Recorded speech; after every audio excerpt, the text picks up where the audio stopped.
He likes the sunny side, she likes the shady. Thunder every day, 8 in the morning. Dear, they're in their 70s. That could be you and me.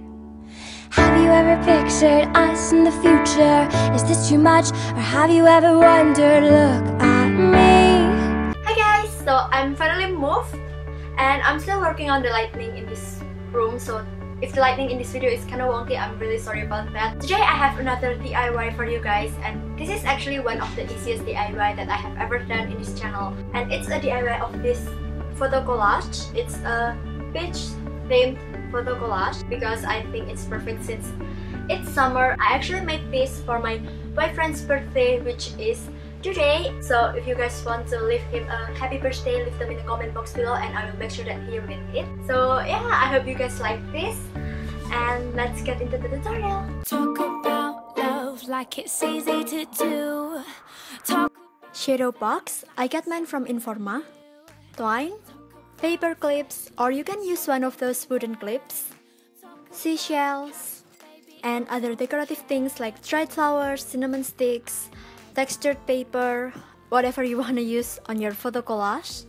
Sand, which you can get from the beach or you can get it from an aquarium supply store like I did.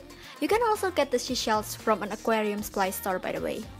You also need a photo of a beach. Here I used a photo that I took of a beach in Bali, and I'm going to put a link to this photo down below in case you want to use it too. And make sure the photo fits onto the shadow box perfectly. And obviously you also need photos that you want to hang onto your photo collage. How many photos you will need depends on how big the shadow box you have, and I will put the measurement of my shadow box and the photos that I used in the description box below as a reference. And that's all you need, plus other things like scissor, ruler, cutter, and glue. Now first thing you want to do is put the beach photo inside the shadow box. Next, you want to glue the base of the shadow box, and here I'm using a multi-purpose glue, which was a huge mistake, and you'll see why in a little bit. So instead, use a PVA glue. Now I got a lot of questions about PVA glue in my DIY not bad video. So basically PVA glue is also called wood glue, Elmer's glue, carpenter's glue, white glue. You can easily get them at any school supply store.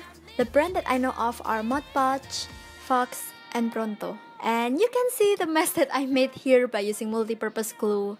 Anyway, I already fixed it with a PVA glue here. After you're done putting a thin layer of the PVA glue, pour in your sand. Next, put on a second layer of the PVA glue, and you want the second layer to be really thick. And as you can see here, I used a really generous amount of the PVA glue, especially on the corner area, because I want the sand on those areas to be higher so that it's more dimensional. After that, just pour in your sand and press the surface firmly so that the sand sticks onto the PVA glue nicely. Pour out the remaining sand, and then you can add more sand if there are some part of the PVA glue that's still showing. And do the same on the side of the shadow box, about halfway through the height, like so. And that's it for the base. And if you have one of those sealer spray, use it to make sure that the sand remain intact. Now we can get into the fun part, which is decorating the shadow box as we want. You can use seashells, dried flowers, and here I'm using plated mat cut into a triangle as the beach mat. I also cut out a cinnamon stick just as some random branches laying on the beach. And remember that I haven't glued anything here so that I can still move it around until I get the arrangement that I like. Once you are satisfied with the arrangement of the beach, you can go ahead and glue everything onto the shadow box, and you can use multi-purpose glue for this.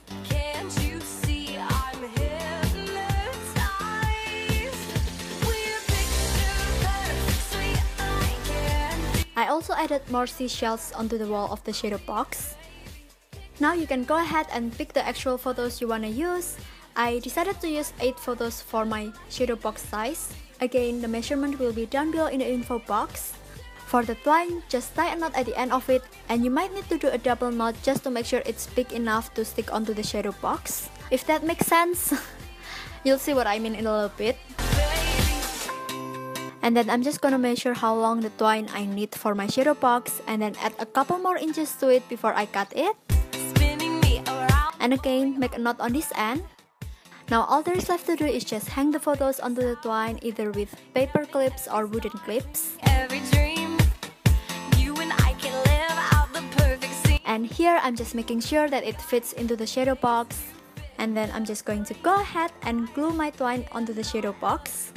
The best way that I find to glue the twine onto the wooden shadow box is by using both PVA glue and a strong hold or a strong bond glue, something like Alteco, and just glue the other end and also the second row of photos. And that's pretty much it, you're done! I can't help myself when you're around. Whoa,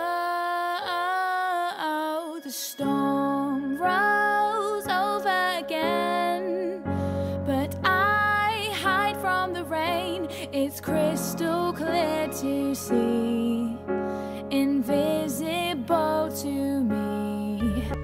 So I hope you guys enjoyed this tutorial and like the result. And if you do and you want to make it yourself, please send me the photo of your recreation to me to my Instagram. It's at lilychen168. Also let me know in the comment box below what type of back to school video you guys want me to do.